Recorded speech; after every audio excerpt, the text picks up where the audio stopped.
Assalamualaikum to everyone. Welcome to Smart Education YouTube channel. Today we are going to talk about the kinds of noun. आपको पता होगा कि हमने noun के बारे में पढ़ा था, पार्ट्स ऑफ स्पीच के बारे में पढ़ा था. आज जो हमारा टॉपिक है, it is very most important. It means kinds of noun. The first one that is the most important, that is a common noun. It means we can say that it is a common person, place, or thing. It's sure it's good, but I wrote definition regarding this one that is common means shared by a generally known ordinary. It means we can say that second name of this one, that is a ordinary noun. So common noun refers to anything that is a common to all. हम ऐसे कह सकते हैं कि ऐसा noun जो हर एक के लिए आम हो. जैसे कि मैं कह सकता हूँ कि बॉय या गर्ल या पेन या स्कूल. यहाँ पे एक हम एग्जाम्पल लेते हैं इस अल्फाज का कि अगर मैं किसी और से कहूँ कि मैं स्कूल जा रहा हूँ, तो इस सेंटेंसेस में ये होगा कि सवाल होगा इसका नाउन में कि कौन से स्कूल आप जा रहे हैं. क्योंकि अगर मैं किसी से कहूँ कि मुझे कोई भी एक पेन दें, तो इसका मतलब ये हो सकता है कि कौन सी पेन दें.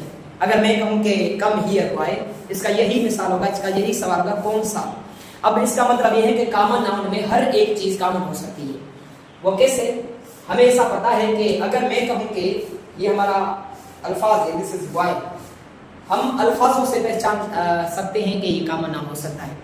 मगर यहाँ पे सवाल पुट हो सकता है कि how we identify common noun in any paragraph. It's a very simple example that हमारे इस कॉमन नाउन के लिए कुछ मॉडिफायर्स होते हैं. वो कौन से मॉडिफायर हैं? एक हमारा है ए, एक हमारा है एन, एक हमारा होता है सम और एनी एंड एवरी.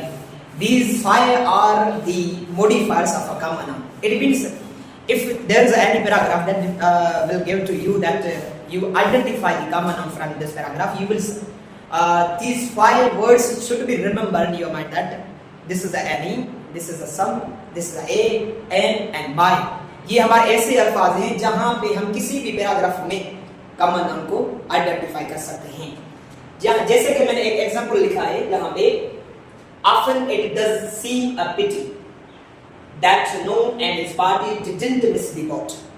अब यहाँ पे एक मैंने सेंटेंस लिखा है जहाँ पे आपको आइडेंटिफाई करना पड़ेगा कि इस सेंटेंसेस में कौन सा हमारा कॉमन नाउन है. वो ऐसा इजी है. मैंने जैसे आपको एक पॉइंट का सुनाई थी, often it does seem a pity. जैसे कि ये देखें, ये इंडेफिनिट आर्टिकल है, तो ये हमारा पिटी जो है ये कॉमन नाउन होगा. And that Noah and his party, इस सेंटेंसेस में जो सेकंड वर्ड है हमारा, वो हमारा वर्ड है this party. Did not miss the boat. अब इसका मतलब है ये हमारा वर्ड है बोट. इस सेंटेंसेस में हमारे पास तीन ही अल्फाज ऐसे हैं जहां पे हम कह सकते हैं कि ये कॉमन नाउन होगा. तो ऐसे हम कहेंगे कि किसी भी अगर हमारे पैराग्राफ में ये अल्फाज या किसी सेंटेंसेस में आपको आइडेंटिफाई करने के लिए कहा जाए, तो आप ऐसे कह सकते हैं कि ये कुछ अल्फाज थे जिस अल्फाजों की हेल्प से आप कॉमन नाउन को आइडेंटिफाई कर सकते हैं. मगर उन वर्ड, ये हमारे वर्ड्स होते हैं, अल्फाज होते हैं, उसको कैसे पहचाने? ये तो हमने ऐसा कहा कि अगर हमारे पास से जस्ट लाइक अ बॉय या हमारे आर्टिकल से या कोई वर्ड है हमारा, हम उसके हिसाब से पहचान कर सकते हैं. मगर एक वर्ड है हमारा, दैट्स अ मेकर. अब मेकर ऐसे अल्फाज जो E R, A R Y, R Y पे खत्म हो रहे हैं, तो without any doubt you can say that is all are the common noun. ऐसे जैसे कि मैंने कहा कि एक वर्ड है हमारा ई आर, जैसे कि मैकर. ऐसे कई अल्फाज हैं जैसे आप ए आर, ई आर या ए आर वाई या ई आर वाई से आप आइडेंटिफाई कर सकते हैं. अब सेकंड है हमारा जैसे प्रॉपर नाउन. ये जो वर्ड है हमारा प्रॉपर, वो एक वर्ड से लिया गया था, प्रॉपर से, जो एक लेटर वर्ड है जिसका मतलब है दैट्स वंस ओन.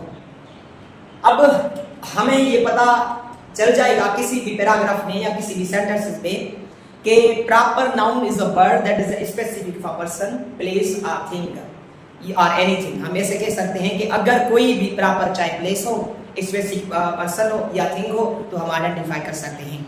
मगर एक मैंने सेंटेंस लिखा यहाँ पे जो शेक्सपियर ने कहा था कि इट्स माय प्रॉपर सन.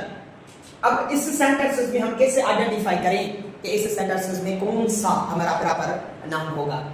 मैंने जैसे लिखा है कि it is a proper name of anything. कोई भी प्रॉपर चाहे चीज हो या कोई भी पर्सन हो या चाहे कोई भी हो, तो हम उसको कह सकते हैं कि हमारा वो प्रॉपर होगा। मगर इस सेंटेंस में कैसे आइडेंटिफाई करें? वो ऐसा है कि माय प्रॉपर सन, यहाँ पे तो ऐसा कोई भी proper just like specific word नहीं है, या तो नहीं कोई थिंग है, नहीं कोई पर्सन है, या तो नहीं ऐसी कोई बिल्डिंग है जिसको हम रेफर करें कि ये हमारा प्रॉपर नाउन है। मगर यहाँ पे एक सेंटेंस है माय प्रॉपर। अब इस सेंटेंस की अगर मीनिंग निकालेंगे तो मेरा अपना बेटा। मैंने आपको एक पॉइंट से सुनाई थी कि प्रॉपर जो वर्ड है वो प्रॉपर से लिया गया था, जिसका मतलब है वंस ओन। अब अगर इस सेंटेंस पे नजर करें तो ये हमारा वर्ड है दैट्स प्रॉपर। इस सेंटेंस में यही एक वर्ड है जो हमारा प्रॉपर नाउन है। क्यों? क्योंकि इसकी मीनिंग यही निकल रही है, वो कौन सी? That's one's own. तो इस हिसाब से हम कह सकते हैं, अगर मैं कहूं कि माय प्रॉपर फुट, अब इसका मतलब है कि यहाँ पे ये जो सेंटेंस है प्रॉपर, इसका मतलब यही होगा वंस ओन। इसी ही सेंटेंसेस में ये प्रॉपर जो होगा वो प्रॉपर ही नाउन होगा। ठीक, तो second one that is a concrete noun. हमारे पास दो नाउन होते हैं, एक होता है कॉन्क्रीट नाउन, एक होता है नॉन कॉन्क्रीट नाउन। वो नॉन कॉन्क्रीट हम अगले लेक्चर में सुनाएंगे कि इसका मतलब क्या है। मगर यहाँ पे जो होगा this is the concrete noun. ये ऐसा नाउन है, it is a noun which we can perceive by our senses. हमारे पास 5 सेंसेस हैं, just like a taste, just like smell, just like a hear, just like touch और just like a see. अब अगर हम अपने 5 senses में से कोई भी एक सेंस यूज करें ना, तो हम कह सकते हैं विदाउट एनी डाउट हम कह सकते हैं कि ये हमारा कॉन्क्रीट नाउन होगा। जैसे मैंने यहाँ पे लिखा है वी कैन सी। अगर सी में क्या देख सकते हैं, ऐसे एक एग्जांपल ले सकते हैं, दिस इज द बॉय। ये भी कॉन्क्रीट नाउन हो सकता है। क्यों? क्योंकि हमारा सेंसेस तो इस्तेमाल होंगे, मगर जो खास हमारा सेंस यूज हो रहा है यहाँ पे वो ये हो रहा है, दिस इज द सी का। अब इसका मतलब ये है कि ये हमारा जो बॉय है वो हमारे यहाँ पे कॉन्क्रीट नाउन है। We can touch. अब इसका मतलब ये है कि कोई भी एग्जांपल लें, आप किसी चीज को टच करें, दिस इज अ पेन, ये हमारे पास पेन है, हम उसको टच कर सकते हैं, तो ये यहाँ पे यही कह सकते हैं कि ये हमारा कॉन्क्रीट नाउन है। We can taste. एक ही एग्जांपल लेते हैं, this is the jasmine flower. अब इसका मतलब ये होगा, सॉरी, अगर टेस्ट की जाए, यहाँ पे हम वर्ड लेते हैं सॉल्ट। ये इस हिसाब से हम यहाँ पे टेस्ट कर सकते हैं, सॉल्ट के हिसाब से। अगर हियर दैट्स अ रोड, ठीक है, ये वर्ड जो है हमारा वो वी कैन हियर, या ऐसे कह सकते हैं कि वेव्स, ये जो हमारे वेव्स की लहरें होती हैं, हम उसको भी हियर कर सकते हैं। ठीक है, the last one that is we can smell. अब स्मेल का जो मतलब होगा वो होगा जैस्मिन।